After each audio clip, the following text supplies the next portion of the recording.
Quinn Ewers has officially declared for the NFL draft. We are now in the post-Quinn Ewers Arch Manning era, but we want to start and talk about Quinn Ewers again. Officially now, Wednesday morning, he and Pete Thamel both broke the news via Twitter or X, whatever you want to call it. But Quinn Ewers has officially said his goodbyes heading to the NFL draft. He said it prior to the college football playoff games that he would be going, but now it's officially official. There was still some weird speculation about the transfer portal and folks trying to court him for millions and millions of dollars, whatever. We've got now official confirmation. Quinn Ewers is gone. We've got it from the horse's mouth. Quinn Ewers is now heading to the NFL, and Texas is going to have to replace him, right? So we'll start by talking one about just Quinn Ewers and his legacy, right? Throughout the year, there was a ton of conversation about Quinn and his performance. He came into Texas as a highly sought after recruit, right? He committed to Tom Herman, flipped to Ohio State, went to Ohio State for about 12 minutes, and then came back to Austin after kind of a hotly contested even transfer recruiting. He spent some time in Lubbock touring with them, but ultimately ended up in Texas, his dream school, right? His childhood dream. And you know what, guys? We have to be honest. I have to be real. Like, Quinn Ewers has been quite a bit better than not quite a bit better than I expected, but has he lived up to the expectations that we thought he was going to have, right? Perfect ready to recruit? Absolutely not. I don't think Quinn Ewers would even say that he himself lived up to his own expectations, right? But when we look at his legacy and what he did for the University of Texas, what he did as the quarterback for the University of Texas, we cannot diminish what he has done, right? When we think about the meme, right? Is Texas back, or Texas is back, right? Again, shout out to all the folks that like to meme that, right? But when we think about Texas being back, air quotes, right? It's what we've seen over the last 2 years. Competitive for conference championships, right? Won the first conference championship since Colt McCoy was on campus, right? 15, 16 years ago now, right? Played for an SEC championship in the first year in the conference, right? I'm just going to say it. Our closest rivals haven't been able to do that yet. They had a decade head start. Texas got back there, right? Was 2 plays or a play and a half-ish away from playing for a national championship, right? Texas may not be winning a national. Texas is going to win a national championship right there, right? They lost that game. But when we think about Texas being back, as we talk about it, right, that's the legacy I think that Quinn Ewers is leaving on campus, right?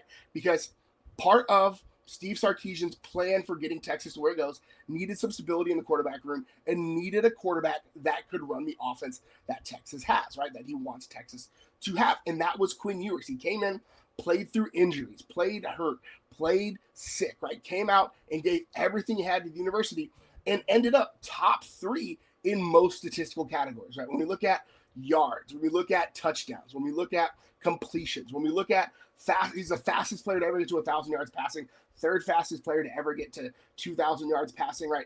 Quinn Ewers needs to get a little bit more respect from folks. And that's been something that we've been banging the drum on this channel for a while, right? So official, Quinn is heading to the NFL, right? He's gone. We're going to have to look now at the post-Quinn Ewers era, which is the Arch Manning era, right? That's what everybody is now chomping at the bit for. But I wanted to pause before we talked about the arch of it all and gave Quinn Ewers his flowers, right? When we think about Texas being back, air quotes, this is what people think of, right? Texas is relevant nationally. Texas isn't getting embarrassed on big stages, right? Not losing to teams that they shouldn't lose to. Was it tighter than it should have been in some spots? Absolutely, right? Was Texas, I said it before, I'll say it again. Quinn Ewers was a perfect rated recruit coming out of high school. Did he live up to it, right? We think about one of the other ones that been like that. Trevor Lawrence came in, won a national championship at Clemson. That's not the where we've seen Quinn Ewers live up to. But that being said, the continuity, the ability to have a quarterback room now that you're going to have 2 years of Arch Manning, and then 2 years of KJ Lacey, and then 2 years of Diabell, or whoever it is after, right?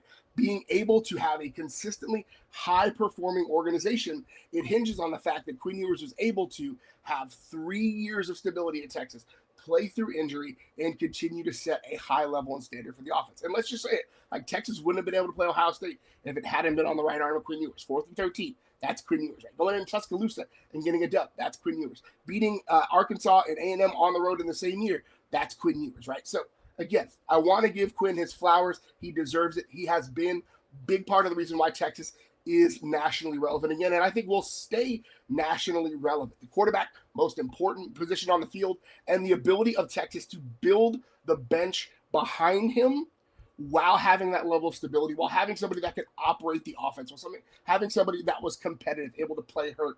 That is the legacy of Quinn Ewers. And I think we're going to look back fondly in several years and really, really think about what the impact he had.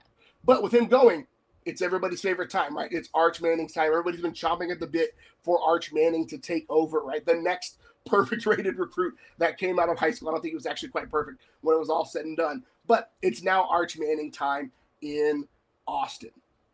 And I think folks are going to be excited. I also think folks are going to be not disappointed, but I think you're not going to see as much of the run game probably as you think, because Sark doesn't like to run his quarterbacks, right? Doesn't want to get quarterbacks injured. Not his game.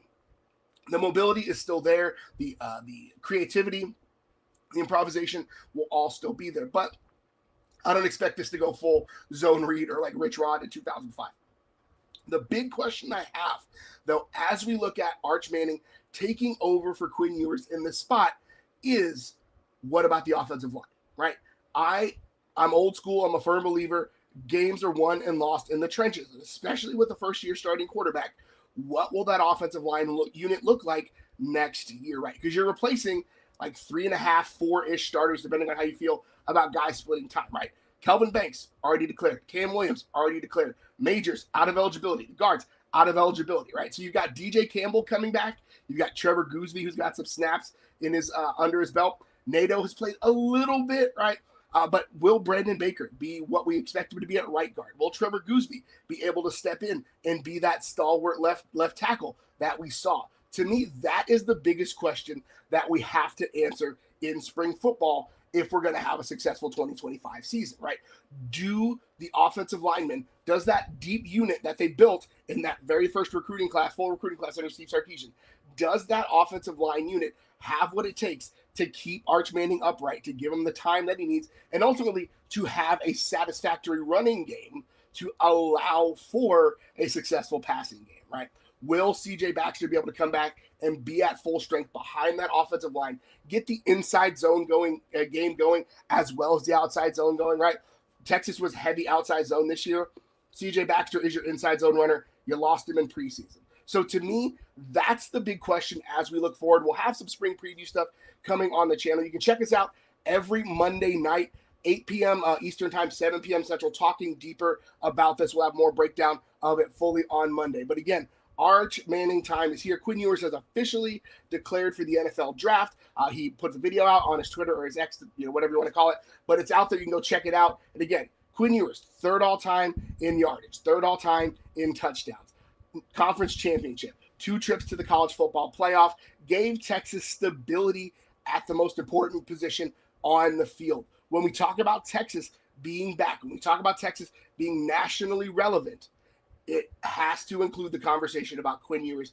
Give that man his flowers. He deserves them. Thank you. Hook him. And we'll see you Monday at 8 Eastern.